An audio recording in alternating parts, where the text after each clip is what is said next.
Hi friends, అందరికీ నమస్కారం. రాతుడు real estate YouTube channel. ఈ రోజు మేము మీకోసం తక్కువ ప్రైస్ లో 4 ఎకర్ అగ్రికల్చర్ ల్యాండ్ సేల్ కి తెచ్చిన వీడియో అనేది స్కిప్ చేయకుండా యాండ్ వరకు చూడండి. అన్ని డీటెయిల్స్ ఈ వీడియోలోనే ఉన్నాయి. ల్యాండ్ లొకేషన్ వచ్చేసి village Gudur, mandal Nagalgidda, division Narayankhed, district Sangareddy, Telangana state, Hyderabad. Black soil land, single owner property, village to village, black top road bit. మీ భవిష్యత్తు కోసం గాని మీ పిల్లల భవిష్యత్తు కోసం గాని చూస్తే ఈ వీడియో తప్పకుండా ఉపయోగపడుతుంది. ఈ వీడియోని సేవ్ చేసుకొని మీ చుట్టలకు, దోస్తులకు అందరికీ షేర్ చేయండి.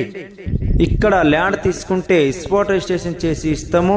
50 year link document, pattadar passbook ఇచ్చి అప్పుడు రైతు బంధు, రైతు బీమా, పిఎం కిషన్ కి కూడా అప్లై చేసుకోవచ్చు. హైదరాబాద్ నుంచి 120 km distance, Zaheerabad NIMS centre government project 20 km distance, Bidar airport 35 km distance, Nagalgidda registration office 2 km distance లోనే ఈ ల్యాండ్ ఉంటది. ఈ ల్యాండ్ డీటెయిల్స్ కావాలంటే స్క్రీన్ పైన ఉన్న నంబర్ కి కాల్